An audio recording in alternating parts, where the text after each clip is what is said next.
First and foremost, I must say that as a disciplined member of the South African Police Service, I'm expected to conduct myself at all material times in a professional way, in such a way that I'm not expected to drag the name of the police or of the organization into disrepute. I can safely say to you, those drugs that you see at the harbour in Durban, I'm there as well. It's my team that went to KZN to go and arrest. Now, where do I see myself? Yes, I'm looking forward to my retirement in 3 years' time. But the aspirations that I can say to you, I'll be lying to you if I say to you, I don't have the aspirations of seeing myself one day as the national head of the DPCI.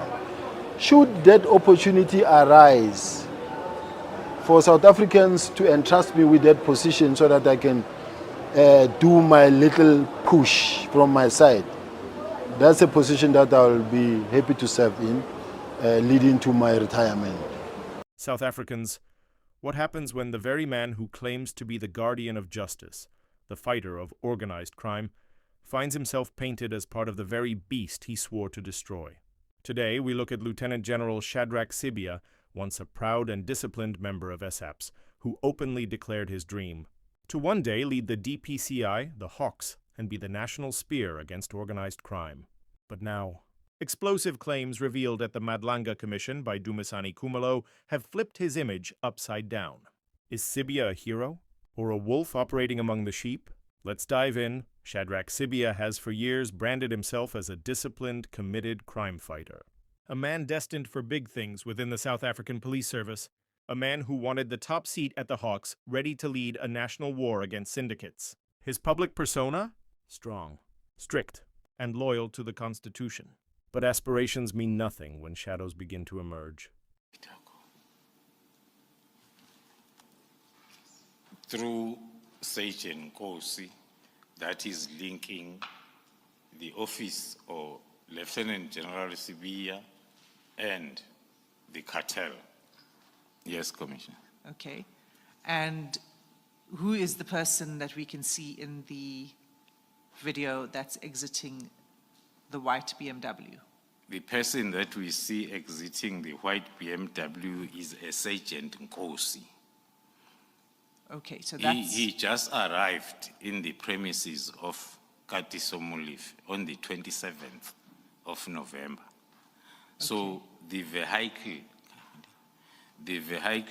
that is projected there on the video, I think we are still going to see it much closer. It is the vehicle, it is an SAPS vehicle that is allocated to the office of the Deputy National Commissioner Crime Detection, Lieutenant General Cibia. So that is the first link that one will explain with that. And there is a lot of, or maybe one has to, because when we get to that slide, we might have lots of questions. It is the policy of the South African Police Service to have all vehicles fitted with an internal tracking system, which is referred to as AVL, so as then we are able, especially during complaints, investigations, and our type of investigations, we are able then to have our work easily cut out.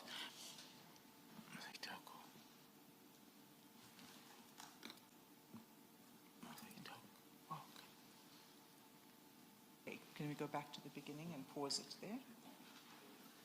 Okay, so now that we've seen it, we're just going to go back to the beginning, pause it, thank you. Okay. Thank you, Commissioners. This part of the video, maybe if we can check the time, Mr. Sergeant Kosi did not spend much time there. It was less than 5 or 6 minutes. Well, the timestamp says 16:40, and the previous video was 16:31, so it's about 9 minutes. Yeah. And then we noticed that when he was arriving, he did not have any bag with. So now this second video is showing, okay, maybe standing there, it's him and Mr. Katiso Molefe, who is then accompanying his visitor back to his car. And then we notice that the sergeant is now carrying a white paper bag. Unfortunately for us, it's not transparent, so as we can see what type of chocolate is in there. But he is having a bag that does not look like it's heavy, but it has got some contents. Then we'll use lots of analytical minds to check what is it that you can carry in such a carrier bag with value, but it's not that heavy.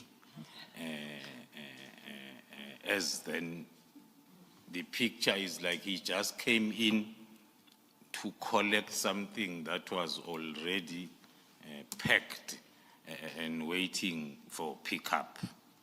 Okay. But you don't know what's in the bag, correct? That's correct, commissioners. We're still trying to get the systems that will make us be able to see behind bags, the scanners through the system. But using our own analytical minds, we can see that he's carrying something that is not that heavy, but it's of value. Okay. And we can then look at chocolate, sweets, or whatever that you can put in that type of a bag, and you hold it dearly so on your right hand. Thank you, Commissioner. Okay, and so, sorry, if you could just go to the end of that video, if you could just scroll it down to the end. Yes. Right, so that is Mr. Molefe who escorted him back to the vehicle. Its allocation, which is reflected then indeed as the car being allocated in the office of. There you have it. At the Madlanga Commission, witness Dumisani Kumalo delivered testimony that sent shockwaves across the nation. He claimed that Cibia wasn't just failing the system, but may have been working with cartels. According to Kumalo, one of Cibia's subordinates was spotted at the home of Katiso Molefe, a figure with suspected cartel links, collecting a mysterious paper bag parcel, using a police vehicle allocated to the office of Shadrack Sibiya. This car was meant to protect South Africans, but instead was allegedly used to move suspicious goods. If true, this is a direct betrayal of the oath to serve and protect. But it doesn't end there. South Africans are already on edge about corruption within the state. So when allegations surfaced that Cibia may have taken a bribe in the Senzo Meyiwa murder investigation, the country froze. Because if the very case that captured the nation, the case of a beloved soccer star, was polluted by corrupt officials, then how can justice ever be trusted? This allegation alone is enough to destroy careers and break the hearts of millions seeking closure. Cibia denied. Just take a listen at this.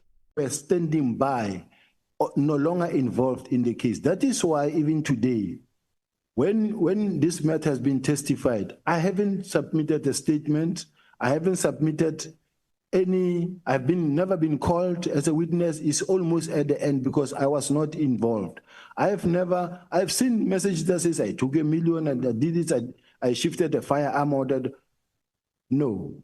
At what point would I have done that? So I just wanted to say to South Africans, I am not involved in the Senzo Meyiwa case. I've never done anything wrong. If the allegations are true, then the implications are devastating.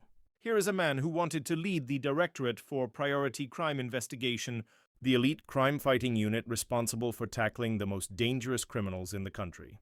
Instead of fighting the cartels, he may have walked among them. Instead of standing against corruption, he could have facilitated it, For South Africans, this paints a terrifying picture. A country where crime fighters are criminals, where justice is a business, where power protects corruption, not the people. And when institutions rot from within, ordinary citizens become the victims. Because if those meant to uphold the law break it themselves, we lose the last shield between order and chaos. This is more than betrayal. It's treason against the public trust. So now, who do we trust? Are these allegations legitimate or political sabotage? If Cibia is guilty, how far does the network stretch? And if the hawks themselves are compromised, who is left to fight for us? These are the questions South Africans deserve. Because when state institutions are captured, the criminals don't hide underground. They sit in government offices. They wear badges. They lead investigations. And this is how countries collapse. Shadrack Sibiya still insists he is a disciplined leader, a patriot, and a defender of justice. But the allegations from the Madlanga Commission paint a darker version, one that South Africa cannot afford to ignore. Will the truth come out, or will this be another chapter of secrets buried in our system? Let me know your thoughts in the comments below. Is Cibia a victim of conspiracy, or a general gone rogue? Like, share, and subscribe. The truth is hidden, but together, we dig deeper. Have a lovely day, South Africa. Stay safe, and stay alert. I'm Skybridge. Until next time. Goodbye.